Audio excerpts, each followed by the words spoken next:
Sur quelle planète allons-nous vivre demain? Cette question est au cœur du documentaire Notre Nouveau Monde, quand la Terre nous surprend. Un film fascinant sur la résilience de la biodiversité, de la nature, des animaux et des plantes aussi d'ailleurs, qui se déplacent pour échapper aux effets du changement climatique. S'il fait trop chaud, ils vont là où les températures sont plus clémentes. Nous recevons ce soir le réalisateur Gilles Dufraisse. Bonsoir. Bonsoir. Soyez le bienvenu sur TV5 Monde, co-réalisateur avec Frédéric Fougéa. Et à vos côtés, Jonathan Lenoir, bonsoir et bienvenue également. Vous êtes le conseiller scientifique du film, chercheur au CNRS et auteur de nombreuses études justement sur la relocalisation des espèces face au changement climatique. Demain, 21h10 sur France 2, notre partenaire donc. Et puis dès 6h du matin sur la plateforme France.tv, Notre Nouveau Monde, quand la Terre nous surprend. Jonathan Lenoir, à l'origine de ce long métrage documentaire, il y a une étude scientifique que nous sommes beaucoup à ignorer et que je découvre grâce à vous, qui révélait que la moitié des espèces étudiées sur Terre, la moitié, c'est tout de même colossal, était en train de changer de lieu de vie. Quelle est l'ampleur du phénomène ? Oui, on appelle ça la grande redistribution du vivant, un petit peu dans le jargon scientifique. C'est le fait qu'il y ait une migration d'une grande majorité des espèces, à la fois au niveau marin ou au niveau terrestre. On observe ces grandes migrations. Alors, on a des migrations qui sont 6 fois plus rapides en milieu aquatique marin qu'en milieu terrestre, en termes de vitesse de redistribution. Pourquoi ? Alors, c'est lié à plusieurs facteurs, mais on va dire que en milieu terrestre, il y a énormément de contraintes contraintes liées à la fragmentation. Voilà, ouais. Les barrières physiques que sont la fragmentation de l'habitat forestier. Par exemple, si on pense à une espèce forestière qui doit migrer d'une forêt à une autre, il y a énormément de fragmentation de l'habitat due aux activités humaines. Les activités humaines sont aussi présentes en milieu marin, océanique, et on a aussi des contraintes, mais elles sont moins importantes et on a cette migration qui est plus rapide en milieu marin. Gilles Dufraisse, à partir de ce constat, vous avez voulu savoir ce qui se passait réellement en ce moment même sur Terre. À quoi vous êtes-vous intéressé exactement ? Quel est, comme on dit, l'angle de ce documentaire ? Nous, on a décidé de s'intéresser aux histoires de résilience, aux histoires de renaissance. Pour donner un exemple, on est allé dans les grandes forêts australiennes qui ont brûlé lors des terribles incendies qu'on a tous vus et connus en 2019-2020.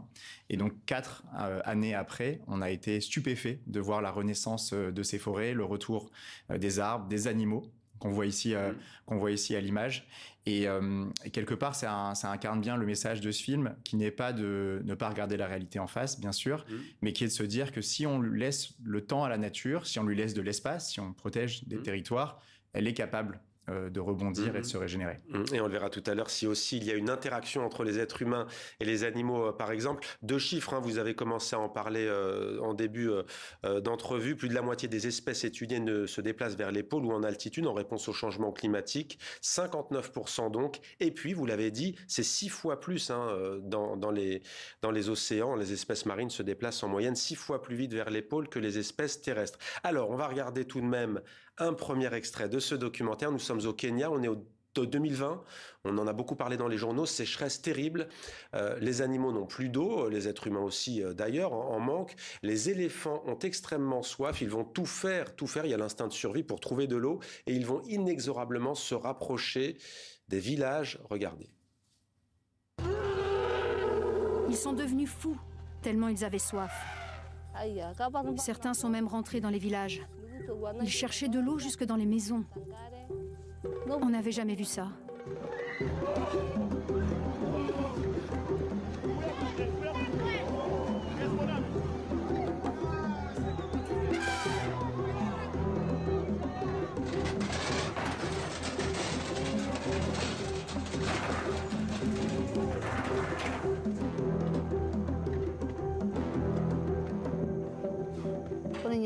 La famine nous a tous frappés. Les sambourous, le bétail et les animaux sauvages. Il n'y avait plus de nourriture nulle part. Il y a eu vraiment beaucoup de morts.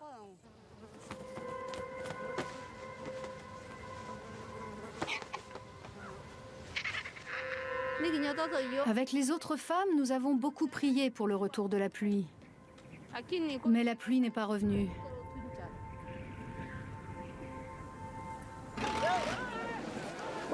Les éléphants étaient si désespérés que beaucoup se sont noyés dans les puits.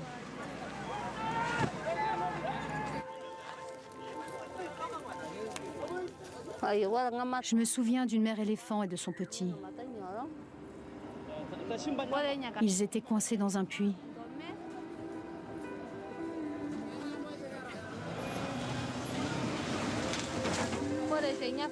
Notre communauté s'est mobilisée et a fait de son mieux.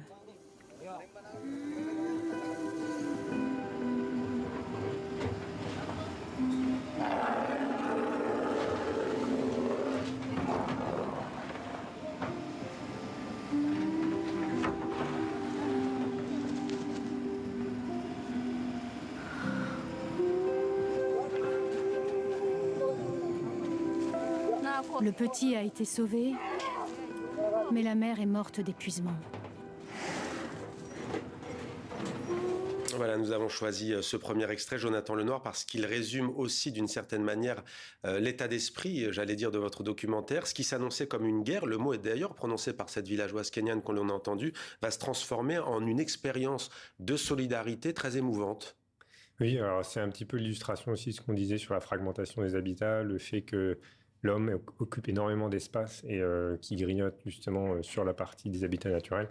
Donc il y a des conflits hommes-animaux de plus en plus importants avec le réchauffement climatique et les extrêmes climatiques qui vont pousser justement la biodiversité animale. Ouais.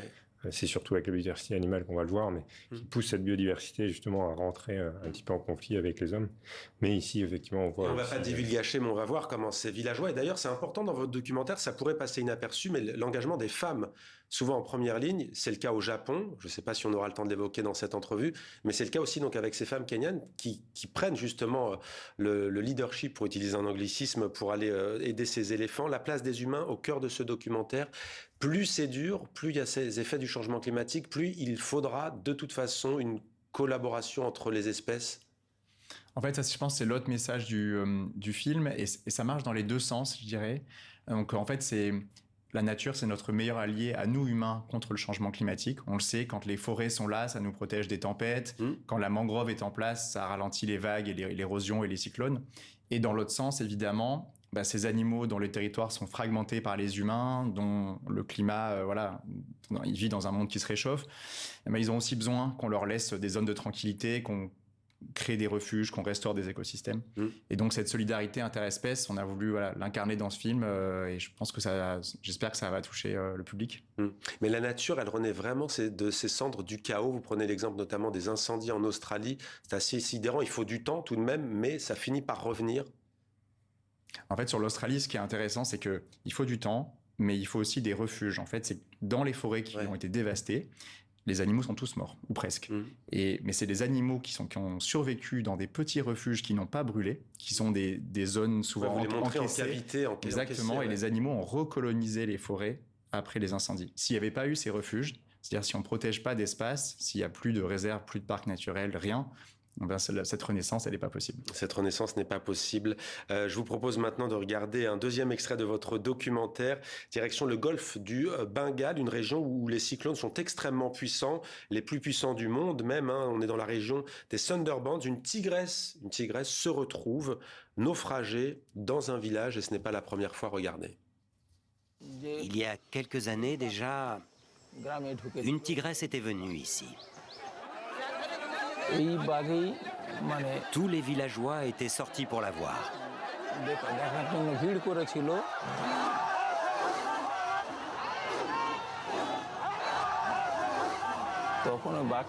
Elle était entrée dans une maison et avait attaqué une femme. Après cela, nous avions dû lui administrer un tranquillisant pour la capturer.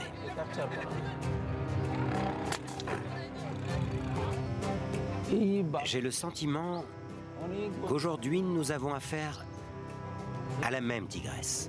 Elle est revenue.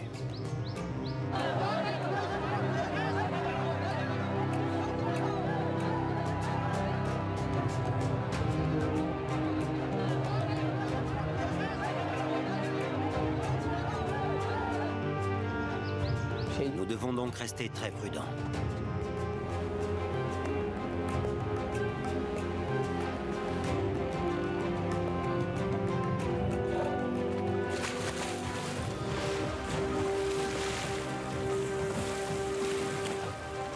À l'époque, l'avions relâché sur une île lointaine.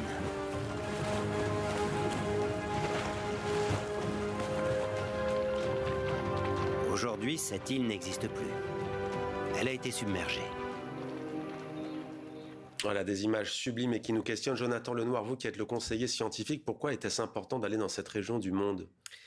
Pour peut-être ici illustrer l'impact d'un autre extrême climatique que sont les ouragans et le fait que ça va aussi modifier les habitats et notamment ici la mangrove, l'habitat du tigre. Donc en fait, c'est une autre illustration de tous ces extrêmes climatiques qui impactent la biodiversité. On pense beaucoup aux chaleurs extrêmes, aux sécheresses et aux incendies.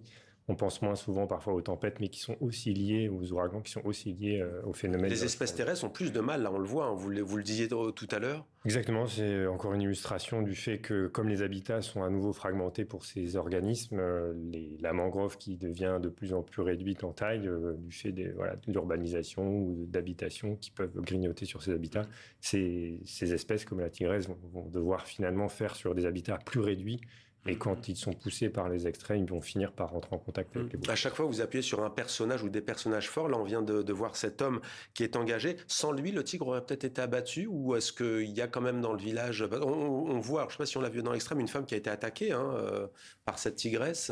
Oui, alors cet homme, c'est Anil Mistry. Et en fait, son histoire, elle est absolument incroyable. On la raconte pas totalement dans le film, mais en fait, lui, il était braconnier quand il était enfant. Ouais. Et en fait, il s'est progressivement pris de passion et de l'envie de conserver la nature, la préserver.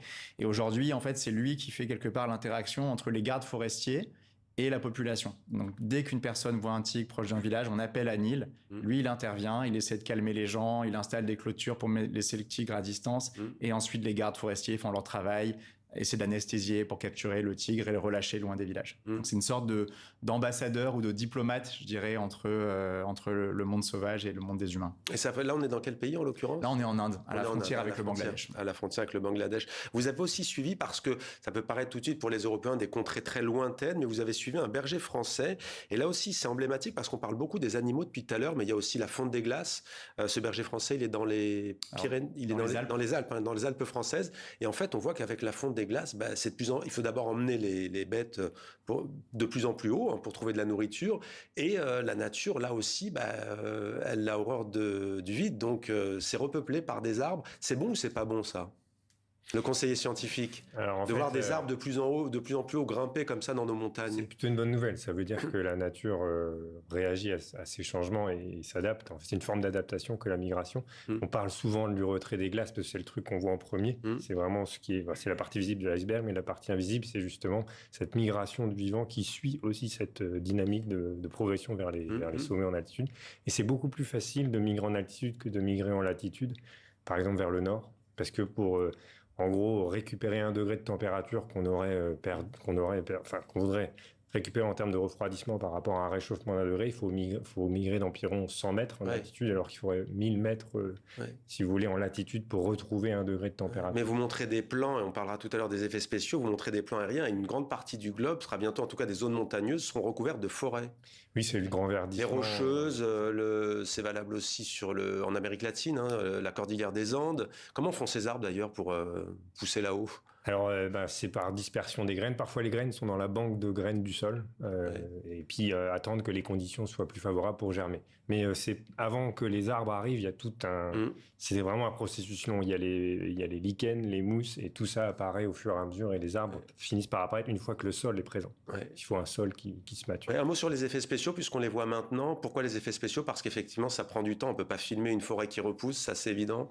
On voulait montrer ce qu'on ne peut pas voir avec l'œil humain, c'est-à-dire 50 ou 100 ans d'évolution d'une forêt qui pousse, de glaciers qui se retirent, avec tous les mécanismes de colonisation du vivant qu'il y a derrière. Et voilà, pour ça, on a fait des effets spéciaux. Par contre, attention, je disais tout à l'heure, plus de neige éternelle, s'il y a des forêts, par conséquent, ça veut dire que les rivières qui en dépendent ont moins d'eau. On ne peut pas gagner à tous les coups. Et ce qui est important, c'est que le retrait de la glace va changer aussi l'albédo, c'est-à-dire le pouvoir de réflexion des rayons du soleil. Et ça peut amplifier le réchauffement climatique. C'est-à-dire que si on remplace de la glace par du végétal qui a une couleur plus sombre et qui va absorber la chaleur, on va amplifier en fait ce phénomène de réchauffement. Donc c'est pas forcément une bonne nouvelle à l'échelle globale du réchauffement climatique, mais c'est une bonne nouvelle à l'échelle de l'adaptation des espèces. Allez, promis, je vais pas tout dire, mais comme on parlait des femmes tout à l'heure, vous êtes allé à la rencontre de femmes fascinantes au Japon. Est-ce que vous pouvez nous raconter comment ces femmes perpétuent une tradition millénaire pour pêcher un coquillage d'une grande valeur, en l'occurrence l'ormeau? Comment appelle-t-on ces femmes? Les hamas? Alors ces femmes, c'est les hamas, et c'est des femmes qui pêchent en apnée dans des forêts d'algues sous-marines pour aller chercher quelques coquillages, dont les ormeaux très précieux. Il lui faut des algues à ce coquillage. Et ce coquillage se nourrit d'algues.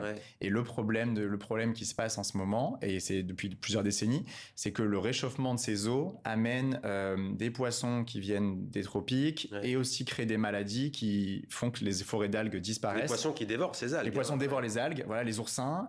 Ces algues attrapent des maladies.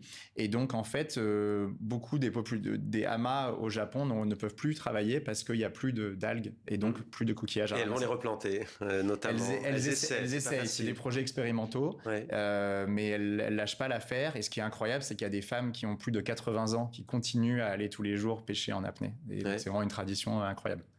Est-ce que vous diriez qu'on a conscience en Europe, notamment dans les pays francophones, certains perpétuent aussi des traditions, sont en osmose avec la nature. On a le sentiment qu'il y a presque une question philosophique, sans utiliser le mot de religion, mais quand on voit protection des éléphants ou du tigre, est-ce que nous, on a peut-être perdu ce lien, en fait, en étant dans des grandes villes? Ou est-ce que vous sentez que ça revient aussi en voyant l'urgence? Oui, il y a une perte de lien parfois avec la nature et je pense que c'est important justement de reconnecter pour pouvoir se rendre compte de ces changements. C'est pas facile de voir des espèces qui migrent en fait. Autant la glace qui fond, ça se perçoit assez rapidement, on a des photos, on a des archives, on peut faire le... Je dis parce que parfois en vacances, c'est la période estivale, certains, c'est des faits divers qui sont arrivés et qui veulent faire taire les cigales par exemple, parce qu'elles gênent. Non mais ça peut prêter à sourire, mais c'est vraiment une question de mentalité aussi. Sur la question du film, comment vous avez fait? Il a été pensé pour être produit de manière décarbonée. C'est vraiment possible? Quand on voit votre film, on se dit qu'il y a dû avoir un bilan carbone assez lourd. C'est pas le cas? Alors, le bilan carbone du film, il n'est pas nul, mais on a tout fait pour le réduire. Et pour ça, on a recruté des équipes locales qui ont assuré la réalisation et le tournage dans chacun des pays. Donc, on avait une équipe japonaise qui a tourné la séquence japonaise, une équipe indienne qui a tourné en Inde. Il n'y a pas des billets d'avion de tous les deux? Et donc, en fait, moi, je suis le seul à avoir voyagé, pour être très honnête, pour les repérages, donc pour aller rencontrer les équipes, rencontrer les personnages du film, créer avec eux les conditions pour que le film se fasse. Mais on a très largement divisé l'empreinte carbone par rapport à un film conventionnel. Merci beaucoup à tous les deux d'être venus sur notre plateau, Notre Nouveau Monde, quand la Terre nous surprend, un film exceptionnel donc sur la résilience de la biodiversité à voir chez notre partenaire France 2 dès demain 21h10 et le matin même pour les lève-tôt sur la plateforme France.tv à partir de 6h. Merci beaucoup à tous les deux d'être venus sur notre plateau sur TV5 Monde.